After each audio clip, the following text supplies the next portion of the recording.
régulièrement des webinaires sur le réseau Expert Alia. On est expert comptable, fiscaliste en Israël. Et on a 2 bureaux, un bureau à Jérusalem, un bureau à Tel Aviv, également un bureau boutique à Herzliya. Aujourd'hui, on va parler, en tout cas pour ma partie à moi, de l'imposition sur les revenus financiers en Israël, ce qu'on appelle les valeurs mobilières, avec une distinction sur la période qui est pendant les 10 ans d'Alia, la période après les 10 ans d'Alia, et également une petite parenthèse sur qu'est-ce qui va changer après le 1er janvier 2026, qui est, je le répète, une date extrêmement importante pour les résidents fiscaux israéliens. Donc tout d'abord, quand on parle de revenus financiers, on a l'habitude de catégoriser et de classer ces revenus comme des revenus passifs. Donc il faut bien comprendre une chose, c'est que lorsque le gouvernement israélien a donné l'exonération fiscale pendant 10 ans pour un Olé Hadash, pour une personne qui vient s'installer pour la première fois en Israël, eh bien, il a donné l'exonération fiscale. Cette exonération était sur la catégorie de revenus passifs générés en dehors d'Israël. Ça veut dire quoi des revenus passifs? Comme je le dis souvent en exemple dans les consultations, c'est des revenus où il vous suffit simplement de respirer pour les percevoir. Un loyer, des intérêts, une retraite. Ça, c'est des revenus qui permettent, qui ne nécessitent pas une implication active de votre part, à contrario d'un revenu professionnel. Donc aujourd'hui, dans la catégorie des revenus passifs que l'on va traiter aujourd'hui, c'est principalement les revenus à caractère financier, donc les intérêts, les dividendes et les plus-values. Il faut savoir une chose, c'est qu'en Israël, peu importe où vous placez votre portefeuille d'investissement ou votre assurance vie, par exemple, on va dire le support qui permet de détenir ces placements, peu importe qu'il soit placé dans une banque en dehors d'Israël ou voire même dans une banque israélienne, ce que l'on va regarder pendant les 10 premières années de l'ALIA, c'est quel est le sous-jacent, quelle est la composition des actifs que vous détenez. Si les actifs sont des actifs de sources étrangères, des actions étrangères, Tesla, Apple, Microsoft, peu importe, ou bien des intérêts sur des obligations étrangères, à ce moment-là, il n'y aura pas d'impôt à payer en Israël pendant les 10 premières années de l'ALIA. Si vous détenez ces actifs par une banque israélienne, très important, j'ai vu très souvent les erreurs, très important de prévenir votre banque comme quoi vous êtes au Hadash, que vous êtes dans les 10 ans de votre ALIA et que vous bénéficiez de l'exonération fiscale qui est accordée. Pourquoi c'est très important? Parce que la banque, si vous ouvrez un compte bancaire chez elle en tant qu'Israélien et que vous ne lui précisez pas que vous êtes non résident, que vous êtes entre guillemets au Hadash, eh bien la banque va prélever automatiquement à hauteur de 25%. On va voir après c'est quoi les taux d'imposition très rapidement, mais la banque, elle va appliquer l'exonération fiscale seulement si elle voit la Théouda Tolé ou seulement si elle voit une décision ou une circulaire ou un ruling, un rescrit fiscal de la part de l'administration fiscale israélienne. Donc la banque, elle a besoin d'un document officiel pour vous permettre de bénéficier de ces avantages. Ensuite, ça c'est pendant la période de 10 ans. À la fin des 10 ans, le gouvernement israélien taxe les revenus sur une base mondiale. Donc, peu importe où vous allez recevoir vos revenus, à partir du moment où vous avez terminé les 10 ans, on va être taxé sur les revenus financiers, peu importe où est-ce qu'ils sont perçus. Il y a 2 différences majeures sur le taux d'imposition. Déjà, le taux d'imposition en Israël, que ce soit intérêt, dividende ou capital gain, c'est-à-dire plus-value, c'est 25%. D'accord? C'est jusqu'à 25% si on a plus de 60 ans. Et si on a moins de 60 ans, à ce moment-là, c'est 25%, c'est un taux qui est fixe. Maintenant, dans la pratique, à quel moment est-ce qu'on est taxé? C'est-à-dire à quel moment on va considérer qu'on a perçu ce revenu? Bien là, il y a un détail technique très important à se souvenir, c'est que lorsque on perçoit des intérêts ou des dividendes, à ce moment-là, le jour du paiement, le jour de la réception du paiement, c'est le jour qui va définir, entre guillemets, la perception. Et c'est le jour qui va définir la date de l'événement fiscal. Donc, si vous avez une société, vous êtes gérant d'entreprise, vous avez une société qui a des réserves importantes, qui peut vous distribuer un dividende, et cette société vous distribue un dividende 2 jours après la fin de votre alia. Eh bien, il faut savoir que dans ce cas-là, l'intégralité du dividende sera taxée en Israël à hauteur de 25%, voire même 30% si vous avez plus de 10% des parts de la société. Donc, c'est extrêmement important dans le cas des dividendes, si vous pouvez maîtriser le tempo et le timing, de demander à ce que la distribution du dividende se fasse avant la fin des 10 ans. C'est extrêmement important. Parfois, on n'a pas toujours la trésorerie pour payer le dividende, mais dans ce cas-là, ce n'est pas grave. Déclarer le dividende et payer les impôts inhérents en France, éventuellement, c'est 12,8 par exemple en prélèvement à la source, ça va monter à 15,8, mais voilà, n'oubliez pas de faire la distribution de dividendes avant la fin des 10 ans. Sur les intérêts, en règle générale, on n'a pas vraiment la main, c'est souvent des organismes qui vont nous payer, notamment les obligations bancaires, etc. Là, on ne va pas appeler le gouvernement américain en leur demandant d'anticiper de quelques jours le paiement, donc ça, on n'a pas trop la main. Sur les plus-values, et après je termine sur cette partie-là, en tout cas sur la partie israélienne, sur les plus-values, le calcul il est un petit peu différent. En réalité, sur les plus-values, ce qu'on va faire, c'est qu'on va prendre en compte, on bénéficie en fait d'un calcul linéaire sur les plus-values, c'est-à-dire qu'on est normalement imposé à hauteur de 25% sur la plus-value qui a été réalisée, mais on va bénéficier d'un calcul linéaire sur toute la période de détention de l'actif par rapport à la période de détention de l'actif après les 10 ans d'ALIA. Je donne un exemple très simple. Vous détenez une action pendant 20 ans. Sur ces 20 ans, il y a seulement 2 ans que vous avez terminé vos 10 ans d'ALIA, donc davantage. Eh bien, le gouvernement israélien va considérer que seulement 2 sur 20 est taxable sur la base israélienne. Donc, seulement 2 sur 20 de la plus-value sera taxé à hauteur de 25%. D'accord? On a un simulateur en ligne sur notre site internet si vous voulez vous amuser pour vérifier et calculer éventuellement le montant de la plus-value. Sur les plus-values, on va également bénéficier et profiter de l'indexation et de l'inflation sur votre prix d'achat. Donc, si vous avez acheté une action il y a 20 ans, eh bien, on va pouvoir rehausser avec le coût de la vie votre prix d'achat initial, parce qu'en Israël, on ne taxe que sur une base de gain réel et non pas sur une base inflationniste. Et enfin, je vous invite à vérifier de manière proactive avec votre banque que les pourcentages de prélèvement à la source, puisque la banque est obligée en Israël de prélever à la source lorsqu'il y a des produits financiers, vérifiez bien tous les ans, demandez ce que l'on appelle le formulaire 867, demandez à recevoir une copie, en général c'est prêt vers le mois de mars-avril, et vérifiez bien que les prélèvements à la source ont été effectués correctement et correspondant aux critères du fisc israélien. Je précise que la banque ne fera jamais le travail à votre place. Si vous avez des déductions, vous avez par exemple 2 comptes bancaires, 2 portefeuilles d'investissement dans 2 banques différentes, à la Leumi et à la Discount par exemple, si vous avez des positions en moins-value, c'est-à-dire que si vous avez constaté des moins-values à la Leumi, mais que vous avez des plus-values à la Discount, les 2 banques ne se parlent pas entre elles. Donc la Discount va prélever à la source 25%, parce que pour elle, elle va avoir des plus-values. Et à la Leumi, ils vont vous envoyer un rapport en disant, monsieur, vous bénéficiez d'une perte de tel montant. À vous ensuite d'aller contacter un expert comptable et d'aller faire le jeu des déductions et demander un cashback, donc un remboursement financier, auprès de l'administration fiscale. Donc ça, c'est très important tous les ans. Quand vous avez terminé vos 10 ans d'ALIA, ça c'est évident, il faut le faire systématiquement, c'est un réflexe à adopter. Même pendant vos 10 ans d'ALIA, je vous recommande, envoyez-le nous. S'il y a juste à vérifier, ça prend 10 minutes, on ne facture pas. Si après il y a du travail, évidemment, ça fera l'objet d'un devis séparé. Mais vraiment, prenez ce réflexe, contactez un expert comptable, demandez à votre banque les formulaires et envoyez systématiquement les formulaires 867 tous les ans. Des fois, ça prend quelques minutes à vérifier que tout est en ordre. Très souvent, on va obtenir des remboursements conséquents parce qu'il y a des déductions possibles, parce que vous avez passé 60 ans et vous bénéficiez de certains avantages. Voilà. J'ai terminé sur la partie israélienne. Juste une dernière petite précision, après je laisse la parole à Stéphane.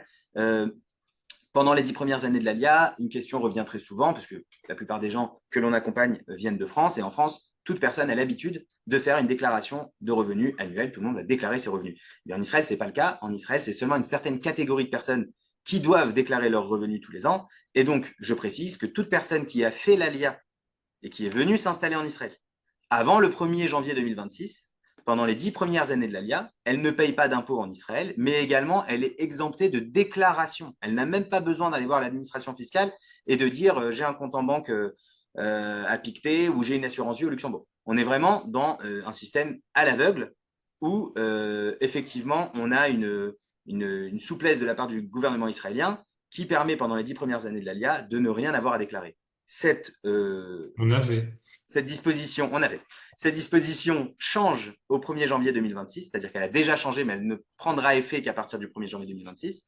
Il faut savoir qu'à ce moment-là, toutes les personnes qui auront fait l'ALIA après le 1er janvier 2026 seront dans l'obligation de déclarer leurs revenus mondiaux. Je ne parle pas ici que des revenus financiers, je parle des retraites, je parle des revenus financiers, je parle des revenus commerciaux, des BIC, des BNC, tout ce que vous avez et tout ce que vous allez recevoir à partir du 1er janvier 2026, si vous vous êtes installé après le 1er janvier 2026, vous serez dans l'obligation tous les ans de déclarer au fisc israélien, je précise, l'exonération fiscale reste en place. Vous ne payerez pas d'impôt là-dessus.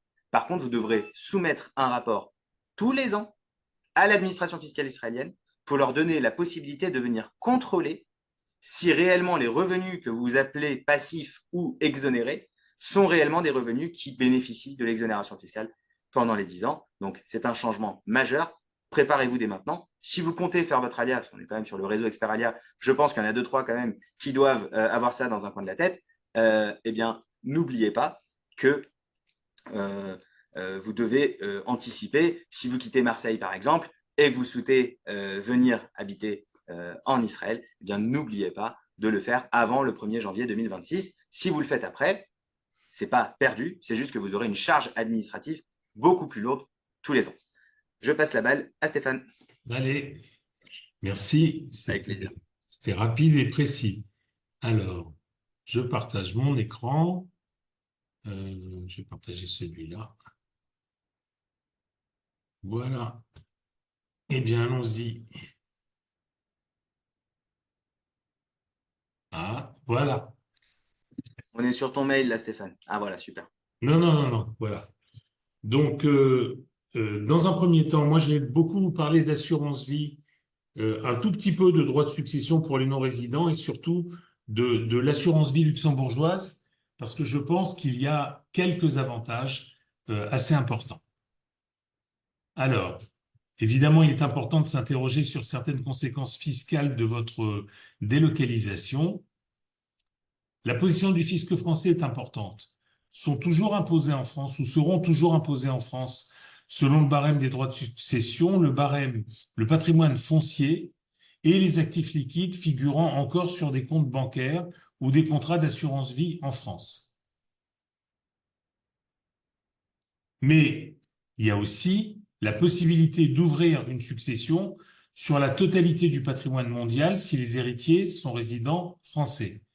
Donc, ça va avoir, et vous allez comprendre par la suite, des inférences, parce que souvent, on fait son alia, on a un enfant ou deux enfants qui viennent, mais pas forcément la totalité. Certains sont installés, certains ont des métiers qui sont difficilement exportables. J'ai une amie qui aimerait bien faire son alia, mais elle est notaire, et ça paraît compliqué. Donc, elle est très, très attachée à la France, évidemment, sans parler de l'attachement que nous avons tous. Il convient donc d'organiser la gestion des actifs en conséquence de ce qui vient d'être évoqué. Alors, les actifs liquides, il n'y a pas photo, ceux-là, à mon avis, doivent être détenus dans un contrat d'assurance vie. Je vais vous expliquer pourquoi. Ou encore un contrat de capitalisation démembrée, mais c'est un petit peu plus compliqué. Si on a le temps, on reviendra là-dessus. L'assurance vie, dans une grande majorité des cas, c'est-à-dire les primes qui ont été versées après le 13 octobre 1998. Cette date est importante.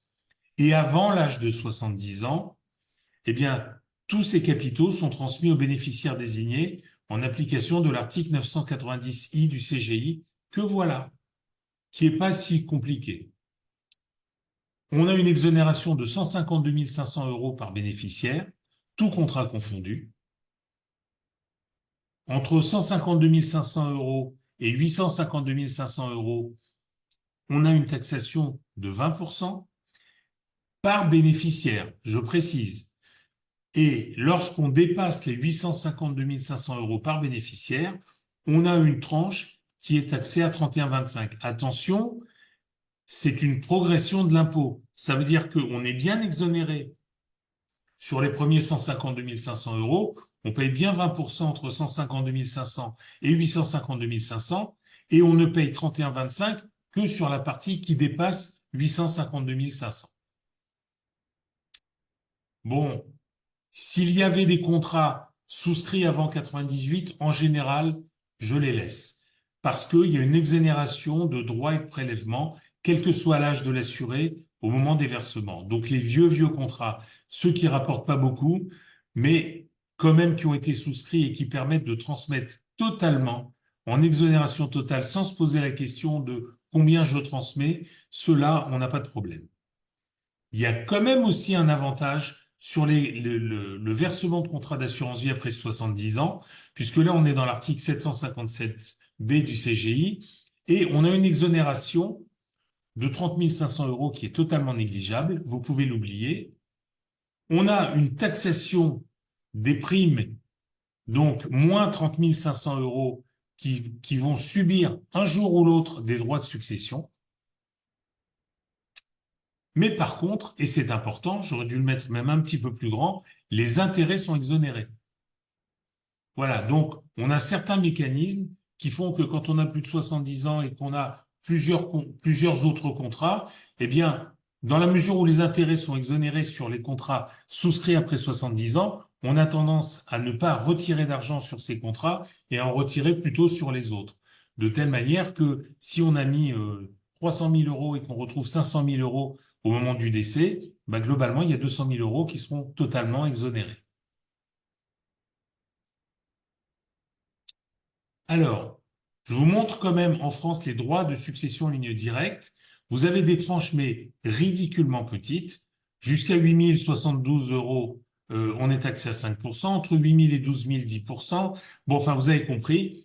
Le but, c'est d'arriver très vite à au-delà de 15 000 euros, jusqu'à 552 000 euros, parce que là, on est taxé à 20%. Et ensuite, en ligne directe, hein, je suis pas en train de parler entre neveux ou avec un ou une camarade de jeu. Donc là, en ligne directe, parents-enfants ou entre conjoints, on a ce barème qui s'applique. Et effectivement, bah, très vite, on a des tranches à 30, tranches à 40 et une tranche à 45 au-dessus d'1,8 million.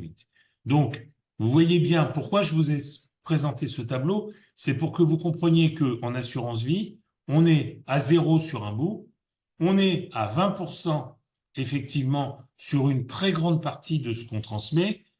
Et puis, au pire, si on est vraiment sur un très beau patrimoine, on va payer avec l'assurance vie 31,25, alors qu'ici, on risque de se retrouver dans des tranches à 40 ou à 45%. Ce que je voulais vous dire est important par rapport à ce que je vous ai dit tout à l'heure. Comprenez bien que si vous faites votre alia et que globalement vos enfants ont tous fait leur alia, il n'y a plus de lien avec la France que ce que vous y laissez. Donc, je crois aujourd'hui que c'est les taux dont je vous ai parlé tout à l'heure, que ce soit en assurance vie, en droit de succession, en prélèvement et en taxation diverses, sont en train d'être revus pour être augmentés.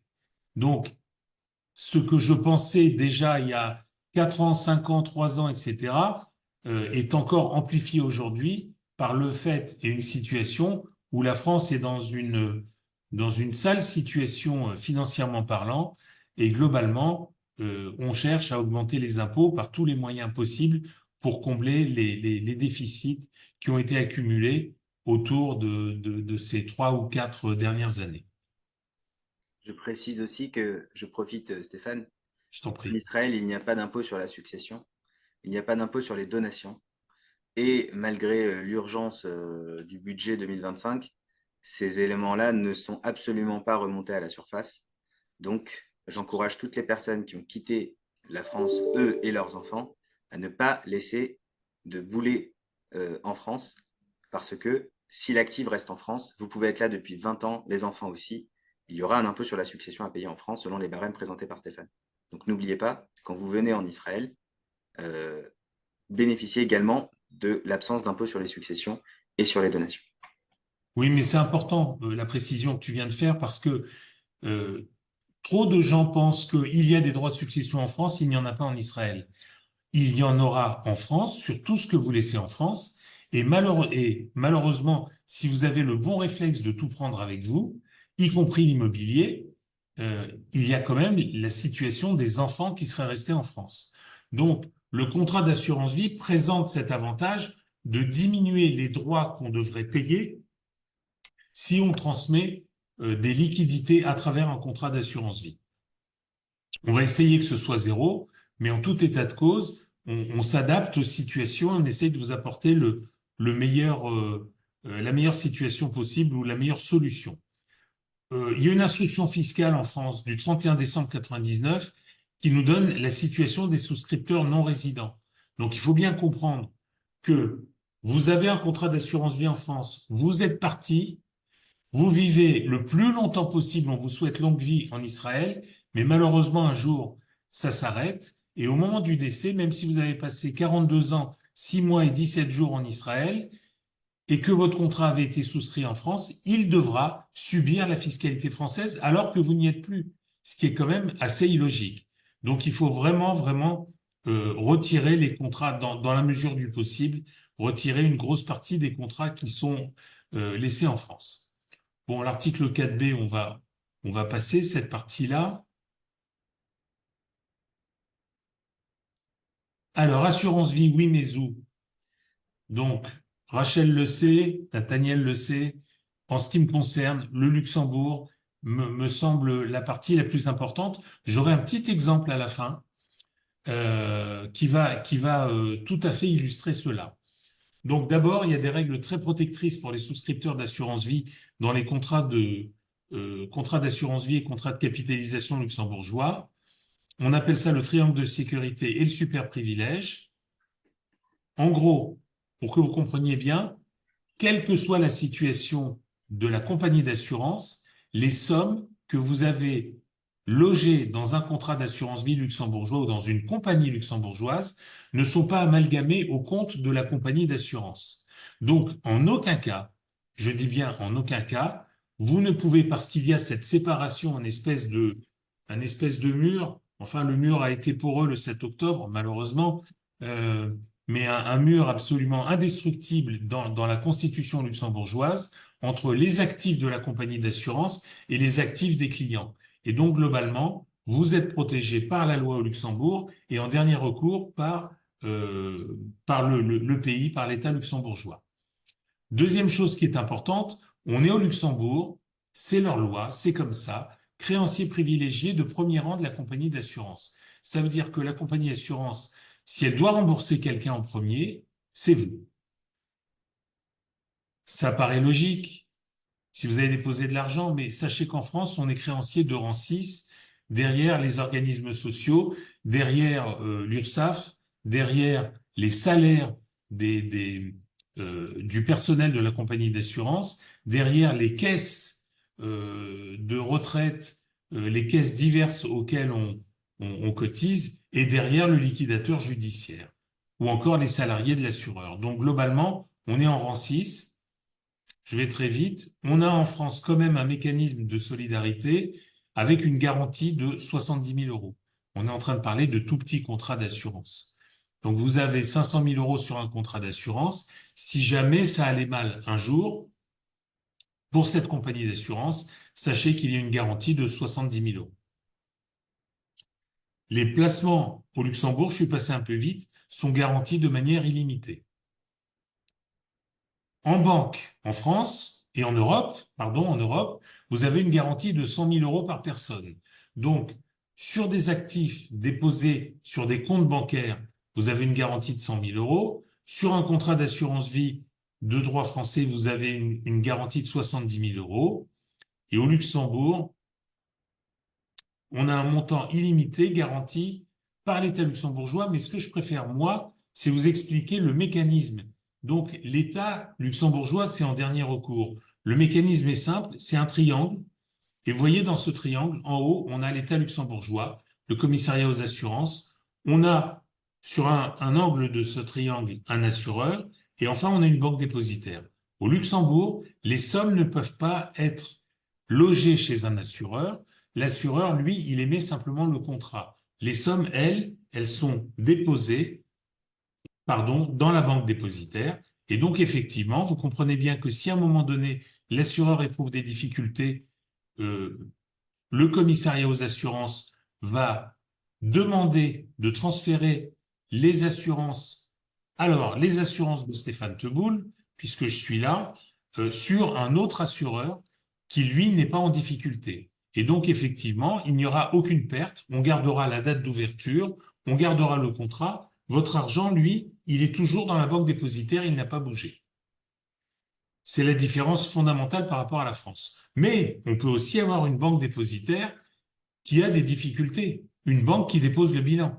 Dans ces conditions, le commissariat aux assurances va demander, du fait de ce mur qui est établi entre les comptes et les actifs de cette banque et les actifs des clients, ce mur qui n'est pas poreux, le commissariat aux assurances va exiger de la banque dépositaire qu'elle transfère les actifs de Stéphane Teboul vers une autre banque plus solide. Et donc, la disparition d'un assureur ou la disparition d'une banque dépositaire est gérée par le commissariat aux assurances qui garantit la totalité des dépôts au Luxembourg. Ça, c'est un peu compliqué, je ne vous montre que ça à gauche. Le contrôle est permanent. Le commissariat aux assurances vérifie l'assureur et les banques tous les trimestres. Il y a un reporting trimestriel des actifs de la banque et de leur marge de solvabilité tous les trimestres. Donc c'est important, on ne dépose pas le bilan comme ça du jour au lendemain. Et si à un moment donné, une banque se trouvait avoir des difficultés, avant même une catastrophe, le commissariat aux assurances nous dirigerait vers une autre banque dépositaire. J'accélère. 5 avantages au Luxembourg. La neutralité fiscale du contrat. Vous avez compris que quand vous avez un contrat d'assurance vie souscrit en France, même si vous partez vivre 50 ans dans un autre pays, au moment de votre décès, comme il a été souscrit en France, il sera taxé en France. Au niveau du Luxembourg, il y a une double neutralité. Premièrement, le Luxembourg, l'État luxembourgeois qui dit « si vous n'êtes pas luxembourgeois, je n'ai absolument pas à vous prendre le moindre impôt sur votre contrat ». Ça, c'est la première chose. La deuxième chose, c'est que le contrat d'assurance vie luxembourgeois, il suit votre résidence fiscale. Donc, vous pouvez très bien l'avoir souscrit en France, mais si à un moment donné, vous partez vivre en Israël, puisque c'est de cela qu'il est question ce matin, votre contrat va changer d'adresse et donc vous n'aurez plus de lien avec la France, ni avec le fisc français, mais uniquement avec le fisc israélien. Et si vous l'avez compris, pas de lien pendant les 10 premières années de l'ALIA, puisque effectivement les sommes ne sont pas déposées en Israël ou sur des actifs israéliens. La deuxième chose, je vais peut-être passer, pas de loi Sapin 2, c'est une loi qui permet depuis une dizaine d'années, Sapin c'était un ministre de Hollande, qui permettrait à une compagnie d'assurance qui n'aurait pas assez de liquidité pour répondre aux besoins des clients qui souhaitent ressortir leurs actifs, elle leur permettrait de bloquer l'épargne pendant 3 mois renouvelables une fois, c'est-à-dire un maximum de 6 mois consécutifs.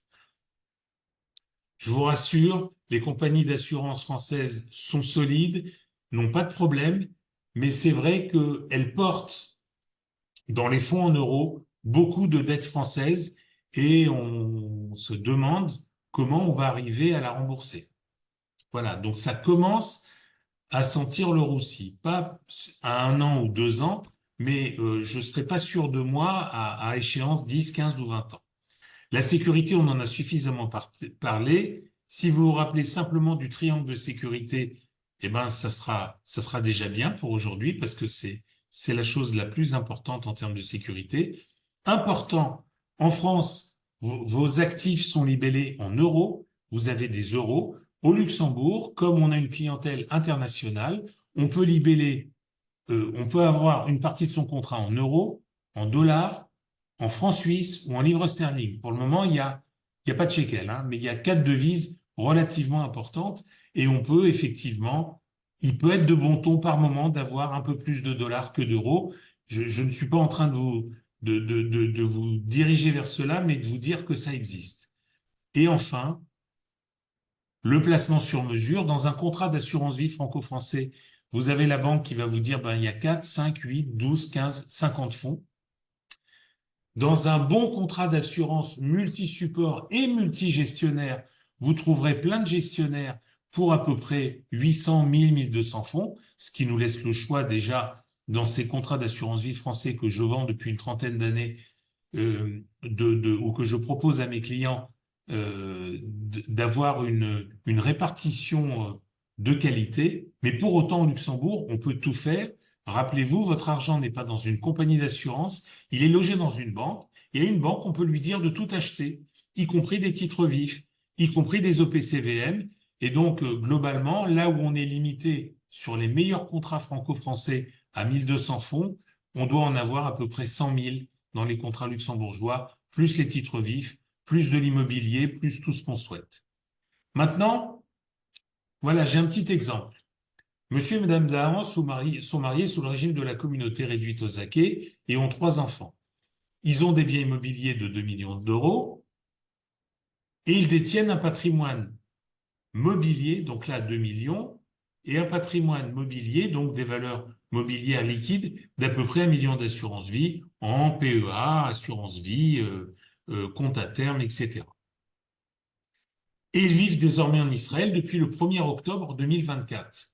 Donc on se pose la question, l'immobilier, à mon avis, il faut le retirer de la France. Parce que on a de l'IFI, donc si on dépasse 1,5 million à peu près, on subit des taxes qui sont importantes, et surtout si on est parti, laisser de l'immobilier et le louer, c'est très fortement taxé, c'est aux alentours de soit 20, soit 30, mais très vite on arrive à 30% de fiscalité, plus 17,2% de prélèvements sociaux, on est à 47,2%, plus la taxe foncière qui ne fait qu'augmenter. Bon, voilà, il n'y a pas vraiment d'intérêt. C'est plus facile de gérer des liquidités parce que les liquidités, on n'a qu'à appuyer sur un bouton pour les envoyer où on veut. Alors, dans un premier temps, j'ai laissé les liquidités en France, en banque ou en contrat d'assurance vie, ce qui est à peu près la même chose. Pas en termes de succession, mais en termes d'épargne et en termes comment dire, de fiscalité sur la rentabilité du contrat. Donc, on a 1 million d'euros qu'on a placé à 5% l'an. Après 10 ans, pourquoi 10 ans? C'est par rapport aux 10 ans où on est exonéré en tant qu'Olim Hadashim en Israël. Le contrat vaut 1 628 000, enfin 630 000. Si on rachète ce contrat, avec la fiscalité actuelle, on doit régler des prélèvements sociaux de 17,2% et un impôt de 12,8%. On appelle ça la flat tax de Macron. Et si vous faites 17,2 plus 12,8, vous arrivez à 30. Aujourd'hui, il y a des discussions à l'Assemblée afin que ce prélèvement soit augmenté. Donc, il y a peut-être urgence, très très vite, le plus rapidement possible, à acquitter ce qu'on doit à la France et puis transférer vite ses actifs avant que la sauce augmente un petit peu plus. Donc, pour récupérer le capital, il faudra donc verser au minimum 17,2% des intérêts, donc 108 000 euros. Ça, c'est les prélèvements sociaux. Et au titre de l'impôt, 12,8% de cette somme, 80 000 euros. Au total, 188 000 euros. Deuxième possibilité, franchement, c'est assez naturel. Vous partez en Israël, vous transférez les actifs sur un compte en banque israélien et vous gérez vos liquidités là-bas. Je vous souhaite de parler hébreu, parce qu'autrement ça va être un petit peu compliqué. Hypothèse de rentabilité équivalente, à supposer parce qu'un produit qu'on achète ici, on peut l'acheter là-bas. Et après 10 ans, le contrat vaut 1 million, la même somme. Si on rachète le contrat, alors là, il y a une nuance qui a été indiquée par Nathaniel et qui est importante. Les actifs peuvent être logés en produits non israéliens. Donc là, effectivement, il y aura une exonération. Maintenant, pour autant, si on était sur des produits basiques, bancaires, israéliens, classiques, on aurait à payer, je parle sous ton contrôle, Nathaniel, 25%. Voilà. Oui, Donc, tout on à serait fait. à 157 000 euros au lieu des 180 000 euros, au moins, si on laissait cette somme-là en France. Troisième cas de figure, le contrat d'assurance vie luxembourgeois.